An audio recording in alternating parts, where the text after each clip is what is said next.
Hello friends, welcome to my channel. My name is Rahul. आज हम बात करेंगे कि आप अपने सप्लीमेंट कब ले सकते हैं। इसका मतलब जैसे कि आपने खाने के पहले लेना है या खाने के बाद लेना है या खाने के बीच में लेना है या रात को सोते हुए लेना है। ये टॉपिक मैंने इसलिए चूज़ किया क्योंकि मैं रिसेंटली कैल्शियम का सप्लीमेंट ले रहा था और वो मैं ले रहा था खाने के साथ। तो फिर हो ये रहा था कि मेरा खाना पिया डाइजेस्ट नहीं हो रहा था। तो ये पिछले एक हफ़्ते से लेना शुरू किया मैंने। तो इनडाइजेशन सा फ़ील हो रहा था मुझे। तो मैंने फिर ध्यान दिया क्या प्रॉब्लम क्या हो रही है। तो हुआ ये पता ये लगा कि भी जो कैल्शियम जो होता है वो एल्कलाइन होता है। और जब हम खाना खाते हैं तो हमारा पेट एसिडिक होता है जिसको जठराग्नि कहते हैं। तो वो जो एसिड में अगर आपने एल्कलाइन कर दिया तो फिर वो एसिड कम हो जाता था तो खाया पिया डाइजेस्ट नहीं होता था।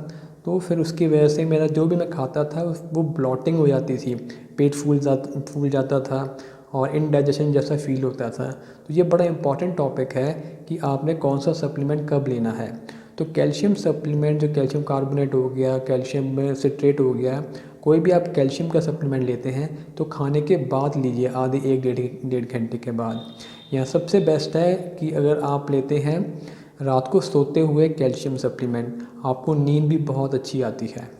तो इसके बाद बाकी और सप्लीमेंटों की फिर बात कर लेते हैं। जैसे विटामिन बी हो गया और विटामिन सी हो गया, ये वाटर बेस्ड विटामिन्स हैं। मतलब आप पानी के साथ ले सकते हैं, खाने के साथ भी खा सकते हैं, इसको आप किसी भी टाइम ले सकते हैं विटामिन बी और सी को। फिर इसके बाद आता है विटामिन बी में एक स्पेशल है vitamin B one. Vitamin B one जो है उसका नाम है बेनफोटोमाइन करके, वो फैट बेस्ड सॉल्युबल विटामिन है। उसको लेने आपने लेना है फ़ैट के साथ, खाने के साथ। फिर आते हैं विटामिन ए में डी और ई और एक के। ये चार सप्लीमेंट जो हैं ये फ़ैट बेस्ड हैं। मतलब इनको फ़ैट चाहिए, मतलब जब भी आप ये लें तो खाने के साथ लें और उसमें फ़ैट होना चाहिए। फ़ैट का मतलब देसी घी होना चाहिए, क्योंकि ये सारे supplement vitamin A D E के फ़ैट में मिलते हैं तो फ़ैट के साथ ही ये डिज़ोल्व होते हैं। तो ये सारे विटामिन आपने फ़ैट के साथ लेने हैं। फिर कुछ सप्लीमेंट आते हैं स्टमक के। स्टमक का सप्लीमेंट आता है बिटेन HCl करके, जो आपका स्टमक एसिड बढ़ाता है, जिसे जठराग्नि कहते हैं हिंदी में, आयुर्वेदा में जठराग्नि कहते हैं। उसको अगर आपने बढ़ाना हो तो बिटेन HCl आता है, उसको आपने लेना है खाने से तुरंत पहले। मतलब अगर आपने खाना शुरू किया तो पहले बुर्की के साथ आपने लेना है या उसके एक आधे मिनट पहले लेना है। और अगर आप लेते हैं एंजाइम्स लेते हैं, एंजाइम्स भी आपने खाने से पहले लेने हैं। और अगर आप एप्पल साइडर विनेगर ले रहे हैं वो भी आपने खाने से पहले लेना है। तो ये तीन चीज़ें आपने खाने से पहले लेनी है। एक आता है बाइल साल्ट करके सप्लीमेंट, जिनको लिवर की प्रॉब्लम है, जिनका फैट डाइजेस्ट नहीं होता, उनको बाइल साल्ट लेना होता है। बाइल होता है जो लिवर से रिलीज़ होता है और आपके गाल ब्लैडर जो पाउच है उसमें वो भर जाता है।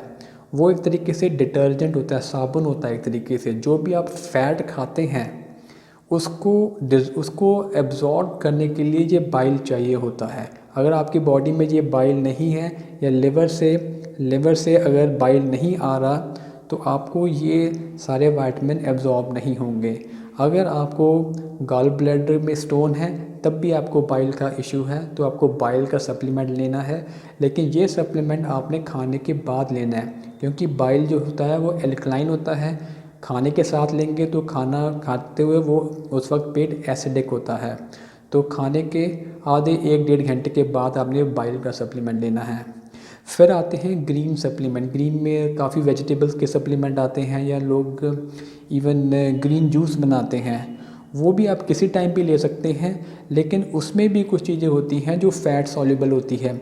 जैसे उसमें क्लोरोफिल होता है, कैरोटीनॉइड्स करके एक इसमें फ़ैट सॉल्युबल सब्सटेंस होता है। तो जब भी आप ग्रीन जूस बनाएं उसमें आप मक्खन डाल लीजिए, या सबसे बेटर है या पीनट बटर डाल लीजिए, क्योंकि उसको फ़ैट चाहिए होता है। बिल्कुल उसको ऐसे मत पीजिए। फिर इसके बाद आते हैं हर्ब्स। कोई भी हर्ब का सप्लीमेंट लेते हैं, अगर आप तुलसी का सप्लीमेंट लेते हैं और कोई भी आयुर्वेदा सप्लीमेंट लेते हैं वो आप किसी भी टाइम ले सकते हैं। फिर आते हैं इलेक्ट्रोलाइट्स। इलेक्ट्रोलाइट्स के नाम पे इंडिया में इलेक्ट्रॉल मिलता है, जिसमें पोटेशियम होता है और सोडियम होता है। खैर हमको और भी बहुत सारे इलेक्ट्रोलाइट चाहिए होते हैं, लेकिन इंडिया में यही मिलता है अभी। तो ये भी आप लेना हो तो ये आप एम्प्टी स्टमक लीजिए, मतलब खाना खाने के 1-1.5 घंटे बाद, क्योंकि इसको भी काफ़ी ज़्यादा एसिडिक एनवायरनमेंट चाहिए होता है डाइजेस्ट होने के लिए। तो फिर इसके बाद आता है कैल्शियम। कैल्शियम का तो मैंने आपको बता दिया कि कैल्शियम आपने खाने के बाद लेना है या रात को सोते वक्त लीजिए, सबसे बेस्ट है। सबसे ज़्यादा एक तो नींद बहुत अच्छी आती है कैल्शियम लेकर आप सोते हैं तो। फिर आते हैं प्रोबायोटिक सप्लीमेंट।